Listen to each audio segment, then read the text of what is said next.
You know what these card-based roguelikes you've been seeing all over Steam have been lacking? Furries. We're joking. Slightly. But there's definitely a vacancy in the genre. Luckily, Montebello is here to fill that void for everyone who loved Redwall but wanted it to be a lot darker. But don't think that this is only for the furry gamers out there. Even if you take out its anthro influences, what you have is a game of depth, challenge, and brutal consequences. Thank you to Montebello, the developers of Banners of Ruin, for sponsoring this video. And now here are a few reasons for why you should support Banners of Ruin and face House Ender head on. The game is enjoyably dark. Banners of Ruin starts with your party, the Blackfoots, practically destroyed. It's clear from the get-go that it's not going to be an uplifting game, one that is about brutality and vengeance. Usually dark media can be tiresome, with developers using it as an excuse to just prolong suffering for the hell of it. Instead, it uses that darkness to make your victories all the sweeter.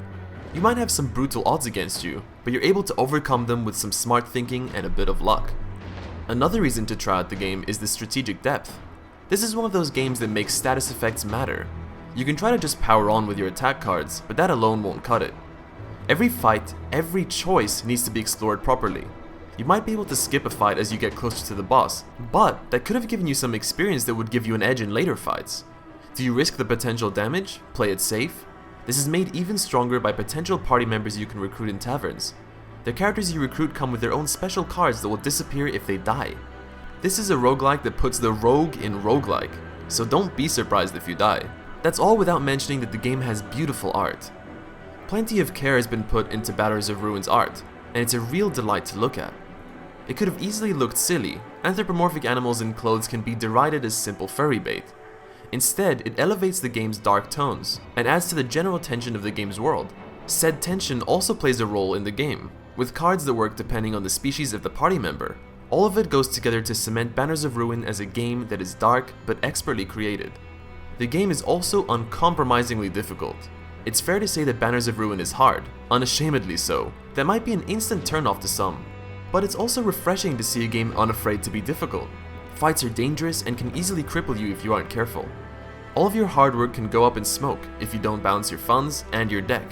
If you're one of those gamers who thinks everything is too easy nowadays, you'll love the way that Banners of Ruin kicks your ass. And finally, the game has got killer game feel. The way decks move, the intense soundtrack from Dan Farley, the smoothness of battles, Banners of Ruin knows how important the small details are in a game. The strategic heft of the game is good too, but it wouldn't feel as satisfying without that extra oomph. Even though the game's still in early access, there's a surprising amount of polish. It'll be interesting to see how the game expands, and the developers have laid a strong foundation for later updates. If Banners of Ruin sounds like the way you'd like to spend an afternoon, it's now available to try in early access form on Steam. It's 10% off until August 6th, so now's the perfect time to dive into some strategic and throw action.